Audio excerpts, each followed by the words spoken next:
जी।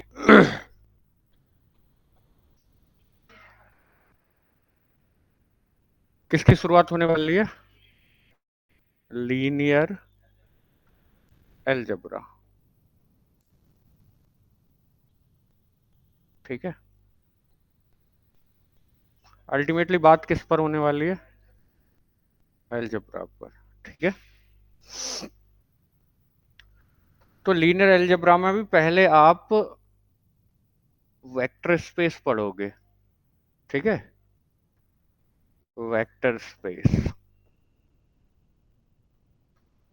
Vector space एक algebraic structure है, बिल्कुल ग्रुप की तरह। ठीक है। और वेक्टर स्पेस पढ़ने के लिए आपको पढ़ना पड़ेगा सबसे पहले फील्ड। तो बात कहां से शुरू हो रही है?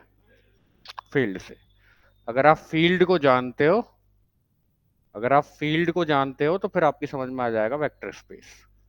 और अगर आपको वेक्टर फील्ड की डेफिनेशन याद नहीं आ रही तो फिर बात खराब हो जाएगी। बताइए तो फील्ड की डेफिनेशन। सोच समझ कर। हम्म।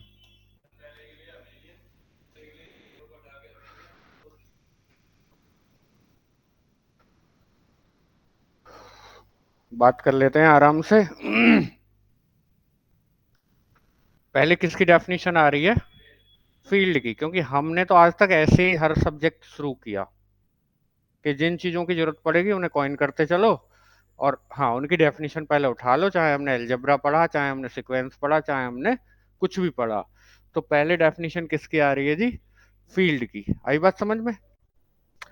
अगर बात करें हम फील्ड की, तो अ नॉन एम्प्टी सेट अ नॉन एम्प्टी सेट। और मैंने फील्ड की आपको दो दो डेफिनेशन दी हैं। F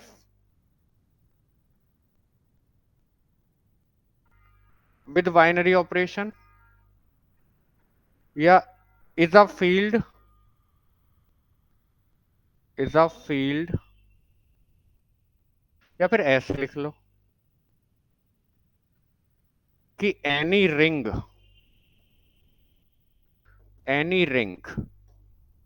F plus dot is a field. अच्छा, रिंग तो जानते होगे कम से कम। रिंग में क्या क्या होता है? पहले ऑपरेशन के लिए अबेलियन ग्रुप, दूसरे ऑपरेशन के लिए सेमी, और दो डिस्ट्रीब्यूटिव लॉ।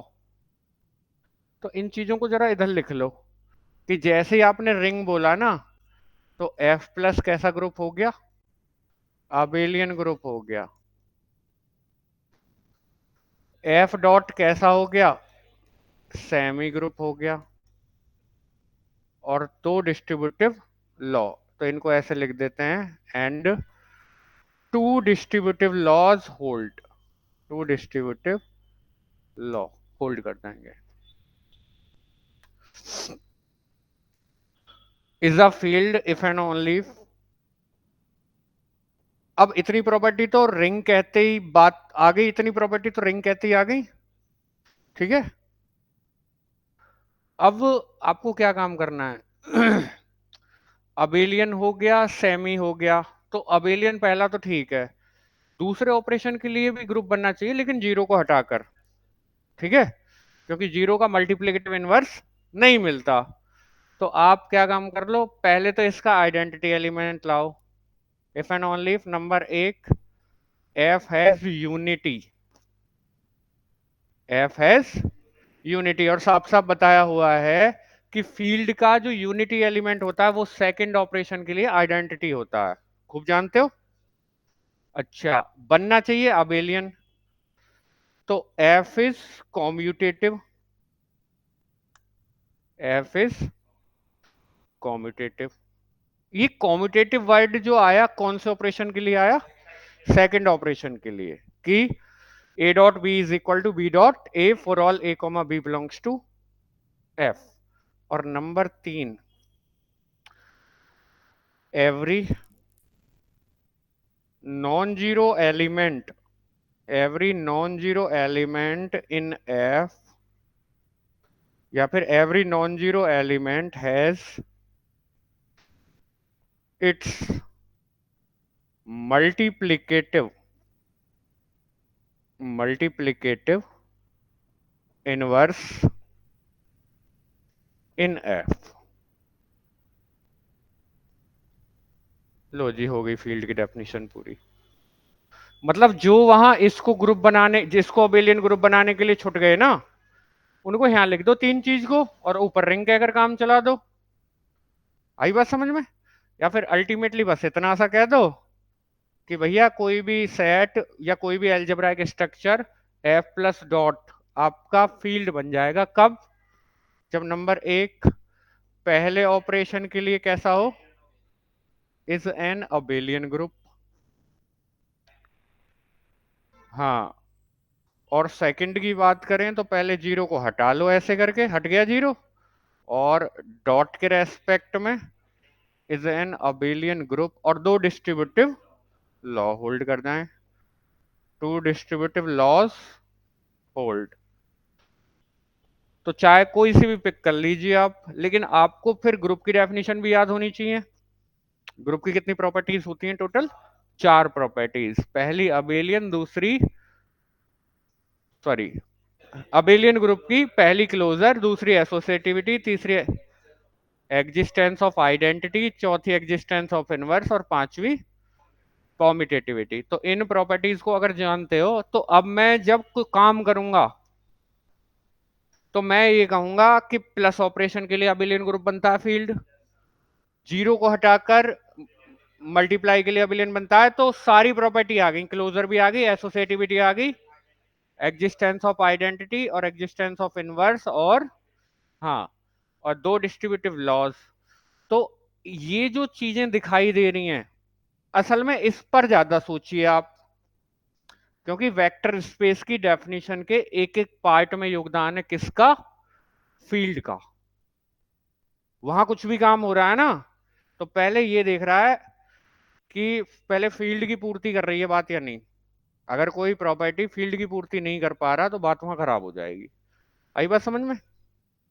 अच्छा, कुछ और बात कर लेते हैं थोड़ी सी आगे। अब मैं जरा दो टाइप के कॉम्पोजिशन की बात कर लेता हूं, इंटरनल एंड एक्सटर्नल कॉम्पोजिशन। तो पहले बात हो रही है आपकी इंटरनल कॉम्पोजिशन। इंटरनल कॉम्पोजिशन,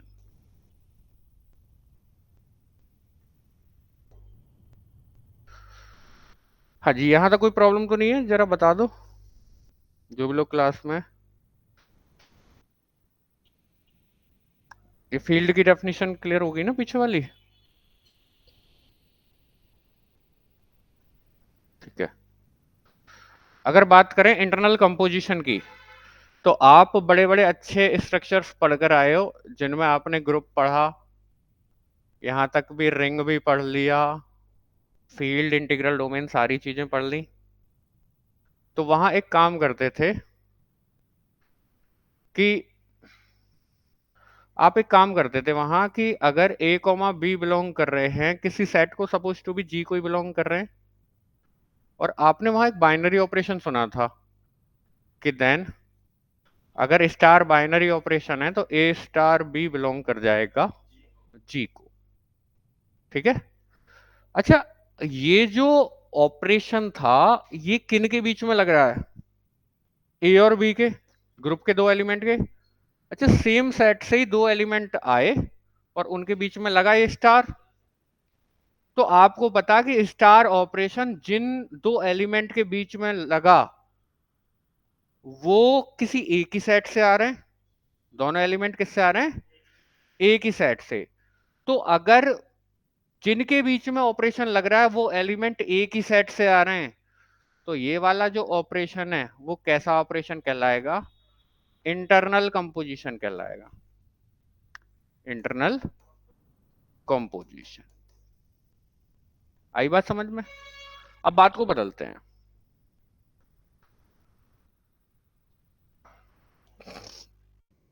अब बात करते हैं एक्सटर्नल कंपोजिशन की।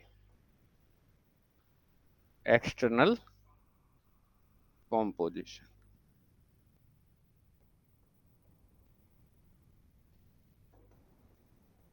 अब की बार सेट एक ना लेकर दो सेट ले लो। यहां सेट कितना रहा? केवल एक सेट रहा। अगर एक ही सेट के एलिमेंट के बीच में कोई ऑपरेशन लगता है, ठीक है, तो उस ऑपरेशन को बोलते हैं इंटरनल कंपोजिशन। लेकिन यहां सेट्स की संख्या बढ़ जाएगी, ठीक है। तो यहां ले लो, सपोज करो मैंने ले लिया कि let a belongs to field, a belongs to field and alpha belongs to set of vectors. ये तो आपका फील्ड है और ये क्या है? सेट ऑफ वेक्टर्स है, सेट ऑफ वेक्टर्स। इसमें स्केलर्स आ रहे होंगे, इसमें क्या आ रहे होंगे? स्केलर्स। और इसमें क्या आ रहे होंगे? वेक्टर्स आ रहे। तो ए बिलोंग कर रहा है एफ को और एल्फा बिलोंग कर रहा है वी को। अच्छा एक बात बताओ, आपने खूब पढ़ी हुई है कि अगर किसी वेक्टर में किसी स्केलर से मल्टीप्लाई कर दी जाए,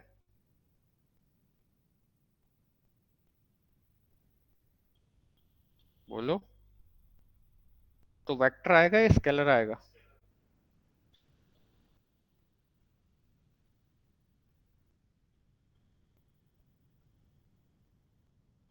ये तो पढ़कर आए हो कि अगर अल्फा आपका x i plus Y j plus Z के है, सपोज करो ऐसा है, ट्रिपलेट है, और इसमें टू की मल्टीप्लाई कर दूं तो two x i plus two y j plus two z k cap, ultimately एक वेक्टर ही आ रहा है।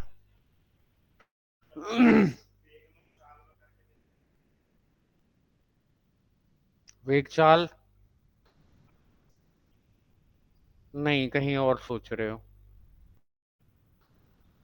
अगर किसी वेक्टर में किसी स्केलर की मल्टीप्लाई कर जाए तो वो वेक्टर ही रहता है, ठीक है। अगर किसी वेक्टर में किसी स्केलर की मल्टी, वहां भी ठीक होगा, सोच कुछ और रहे हैं। अगर किसी वेक्टर में किसी स्केलर की मल्टीप्लाई कर दी जाए तो अल्टीमेटली क्या आएगा? वेक्टर ही आएगा। तो ये बिलोंग कर जाएगा किसको? सेट ऑफ वेक्टर्स को ही, कुछ भी हो। तो ये वाला, अच्छा ये आया, ए आया एफ से और अल्फा आ रहा है वी से। तो ऐसे टाइप के जो कॉम्पोजिशन होते हैं वो कहलाते हैं आपके एक्सटर्नल कंपोजिशन। यहाँ जो ये डॉट है वो कैसा कंपोजिशन है? एक्सटर्नल कंपोजिशन है। जान गए? तो ये वेरियस सेट के बीच में लगता है, कोई दो अलग अलग सेट ले आओ, और ये लगता है एक ही सेट, ठीक है। अब यहां एक बात और बता दूं, ठीक है, इन दोनों सेट का अलग अलग होना बिल्कुल जरूरी नहीं है, एक भी हो सकते हैं।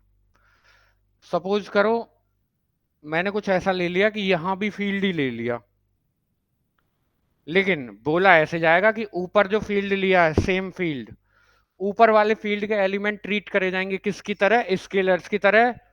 और उसी फील्ड के एलिमेंट किसकी तरह ट्रीट करे जाएंगे? वेक्टर्स की तरह। तो अल्टीमेटली जो प्रोडक्ट है वो फील्ड में ही आना है, क्योंकि फील्ड क्लोज्ड होता है मल्टीप्लाई के लिए, आना वेक्टर ही है। समझिए? तो बिल्कुल भी ये ना सोचें कि अलग अलग हो सकते हैं, लेकिन फिलहाल आपको एक्सटर्नल कंपोजिशन पढ़ाने के लिए या समझाने के लिए जस्ट डेफिनेशन की कोई ज्यादा आवश्यकता है नहीं। यहाँ तो साफ क्लियर है कि जैसा बाइनरी ऑपरेशन आप पढ़कर आए थे पीछे ग्रुप के लिए, वो कैसा कंपोजिशन था? Internal composition.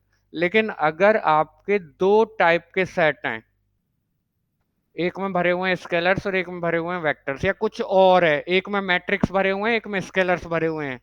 अच्छा ये बात भी आप जानते हो कि अगर किसी मैट्रिक्स में किसी स्केलर से मल्टीप्लाई कर दी जाए तो अल्टीमेटली रहता क्या है? वो मैट्रिक्स ही रहता है। तो ये कंपोजिशन भी आपका कैसा कहलाएगा, एक्सटर्नल कंपोजिशन।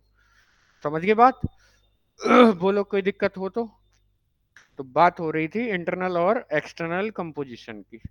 और अब आपको तैयार करा जाएगा वेक्टर स्पेस की डेफिनेशन के लिए। ठीक है, चलिए जी वेक्टर स्पेस की बात कर लेते हैं। Vector space, vector space,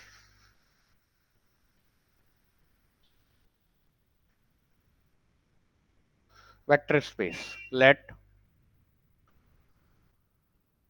f plus dot be a field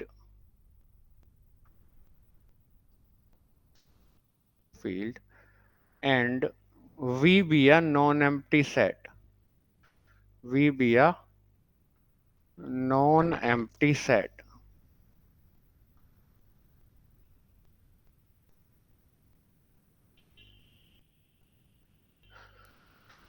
f एक क्या ले लिया मैंने, फील्ड ले लिया, और v कैसा सेट है, नॉन एम्प्टी सेट है। मैंने बिल्कुल ये तो नहीं बोला कि दोनों अलग अलग होने चाहिए। अब ये बात, भाई अगर अगर अलग अलग होते ना तो वो लिख कर कहता कि दोनों बराबर ना हो जाएं।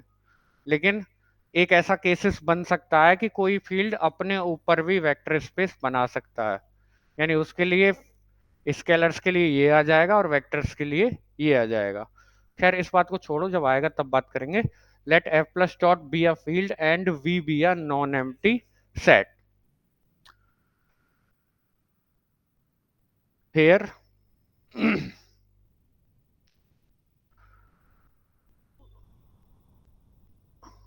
क्या एंड लिख लो, and and the of elements of F are scalars while the elements of V are vectors, then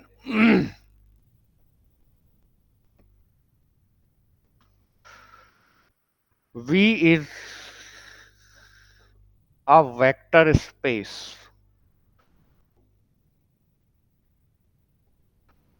over the field F, over the field F, if and only if following properties holds।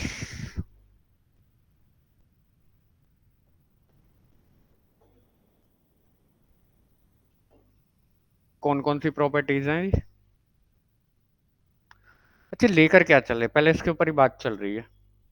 ठीक है, ये कह रहा है F plus dot आपका field होना चाहिए, we कोई नॉन एम्प्टी सेट होना चाहिए, और एफ के एलिमेंट को हम क्या बोलते हैं, बोलते हैं नोन एज कर लो, कि the elements of F are known as कर लो, क्योंकि हाँ आप नाम देते हो ना अलग से। हाँ, are known as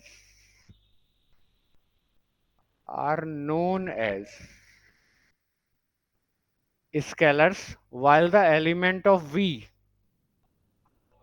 are known as vectors।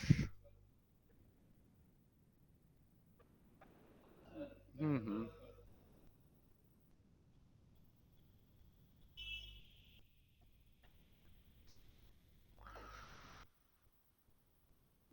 Are known as vectors, क्योंकि आप ही तो नाम दे रहे हो। एफ के एलिमेंट को आप क्या बोल देते हो, स्केलर्स, और वी के एलिमेंट्स को क्या बोल देते हो, वेक्टर्स। तो तब वी आपका वेक्टर स्पेस बन जाएगा किसके ऊपर, फील्ड के ऊपर। कब, जब ये प्रॉपर्टीज होल्ड कर जाएं। पहली प्रॉपर्टी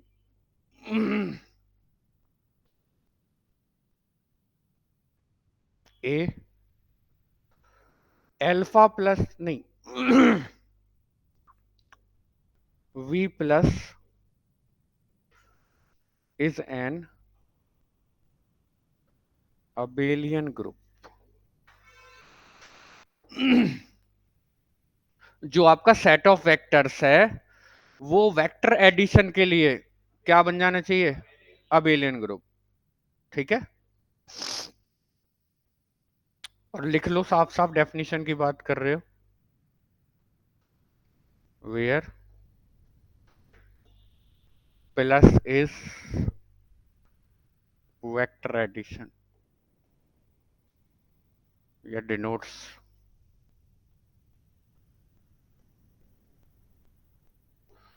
वेक्टर एडिशन। बिल्कुल मायने ये नहीं रखता कि वेक्टर एडिशन वही वाला हो। मैंने कहा था वेक्टर आपके मैट्रिक्स भी हो सकते हैं, वेक्टर आपके मैट्रिक्स भी हो सकते हैं, एन टपल भी हो सकते हैं, ट्रिपलेट भी हो सकते हैं। आपने तो ये वाले पढ़े हैं ना, x i plus Y j plus Z के। तो इसको सिंपली ऐसे डिनोट कर लो, एक्स वाई जेड। ठीक है, ये 3 डायमेंशन में है, 2 डायमेंशन में अलग होगा। ठीक है, तो बिल्कुल वेक्टर नाम आते ही ये ना समझे कि उसमें फिर मैट्रिक्स भी हो सकते हैं, ट्रिपलेट भी हो सकते हैं। तो जो ये प्लस ऑपरेशन होगा अकॉर्डिंगली लगेगा। अगर आपके वेक्टर मैट्रिक्स हैं तो ये प्लस किसको डिनोट करेगा? मैट्रिक्स के एडिशन को। ठीक है। Number 2, V is closed, V is closed, V is closed with respect to scalar multiplication, scalar multiplication।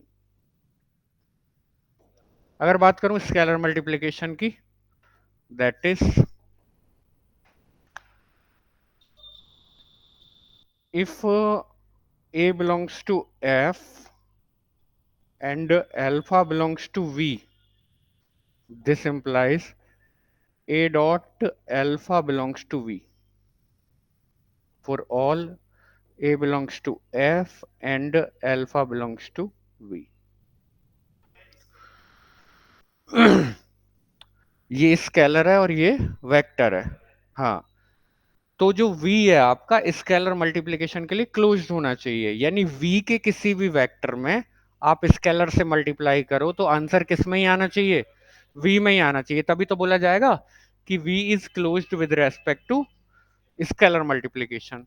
बात क्लियर हो गई? यानी किसी भी वेक्टर में अगर आप स्केलर से मल्टीप्लाई करो तो जो रिजल्ट है वो किस में आना चाहिए? v में ही आना चाहिए। सेट ऑफ वेक्टर्स बोला करें। नंबर 3 बात कर लेते हैं। और थर्ड प्रॉपर्टी के अंडर आपकी 4 प्रॉपर्टीज आती हैं। ठीक है, पहली प्रॉपर्टी होगी कि A alpha plus beta is equal to A dot alpha plus A dot beta for all A belongs to F and alpha comma beta belongs to V. जरा विचार किया जाए, ये जो v है प्लस ऑपरेशन के लिए कैसा ग्रुप बन चुका है? अगर वेक्टर में वेक्टर ऐड करोगे तो बाई क्लोजर प्रॉपर्टी अल्टीमेटली एक वेक्टर है, और वेक्टर में अगर स्केलर की मल्टीप्लाई करोगे वेक्टर ही आएगा। इधर एक वेक्टर, ये वेक्टर है, ये स्केलर है, अल्टीमेटली वेक्टर ये भी, और दो वेक्टर का एडिशन वेक्टर, तो दोनों तरफ वेक्टर एडिशन हो रहा है। और चलते हैं आगे। Number second, a plus b into alpha is equal to a into alpha plus b into alpha, और यहां भी वही रहेगा for all A comma B belongs to F and alpha belongs to v. ठीक है। थर्ड प्रॉपर्टी पर आ जाते हैं। थर्ड प्रॉपर्टी की बात करें,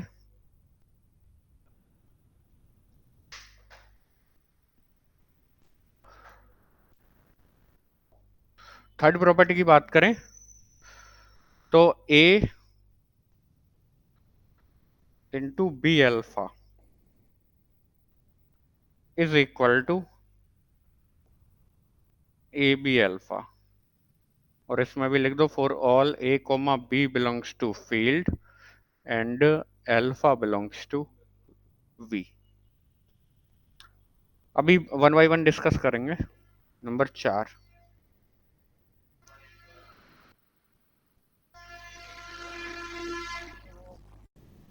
one dot alpha, one dot alpha is equal to alpha. One dot alpha क्या रहना चाहिए? Alpha, where one be the unity element of f, unity element of f. कि अगर किसी भी वेक्टर में इस एफ फील्ड के यूनिटी एलिमेंट से मल्टीप्लाई कर दी जाए तो कौन आएगा? एल्फा ही आएगा। तो ये प्रॉपर्टी है, अल्टीमेटली 3 प्रॉपर्टी है, और तीसरी प्रॉपर्टी के कितने पार्ट्स हैं? 4 part.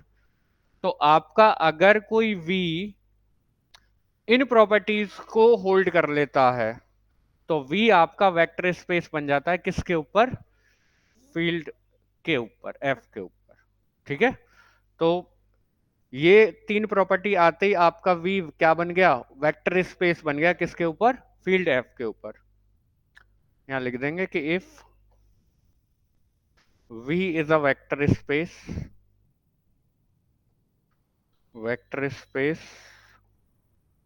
over the field f, over the field f, then it can be written as, it can be written as vf is a vector space।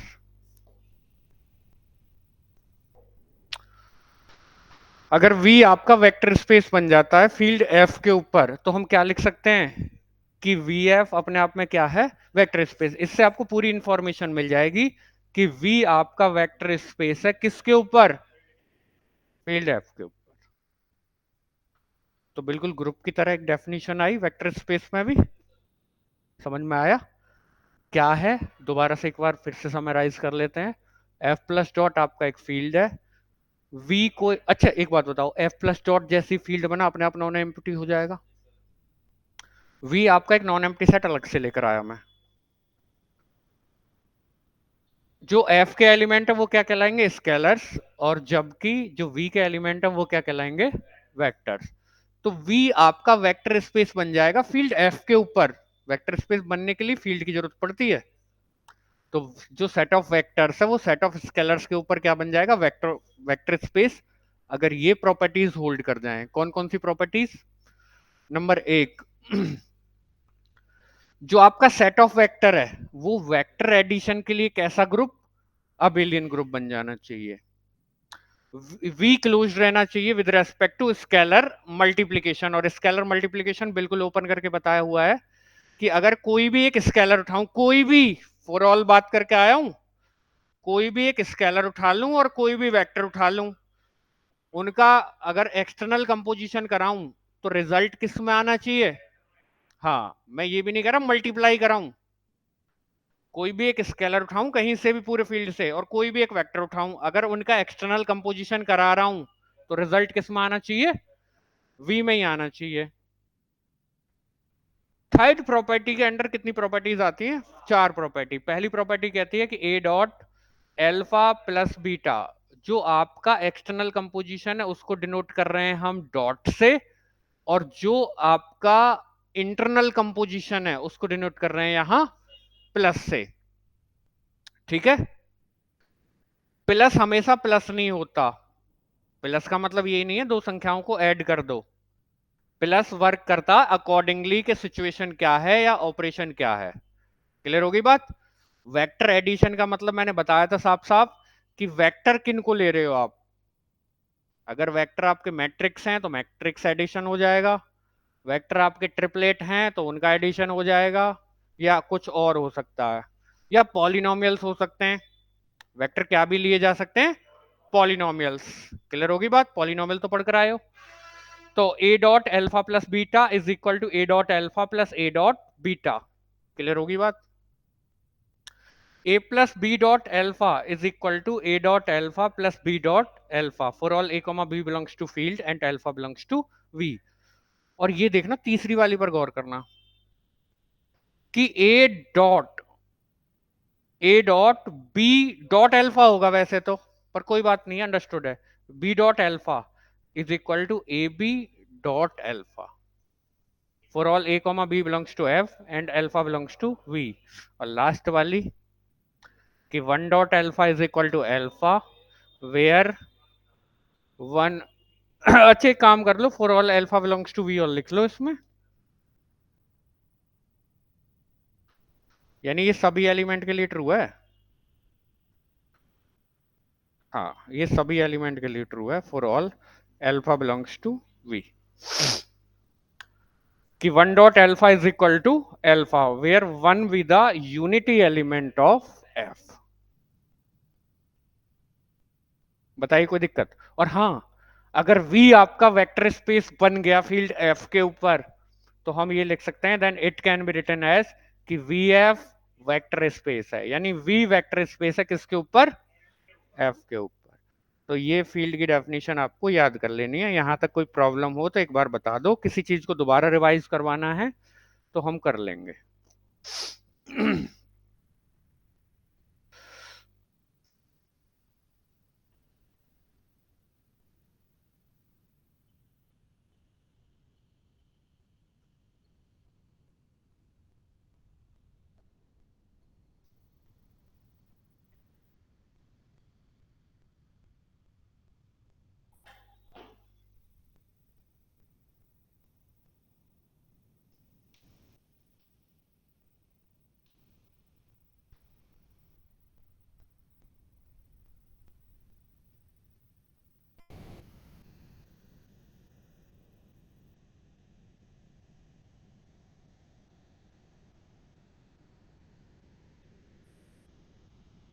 हाँ जी, तो आप ये बात समझ पाए कि प्लस यहाँ कैसा कंपोजिशन, इंटरनल या एक्सटर्नल, इंटरनल, क्योंकि एक ही सेट है।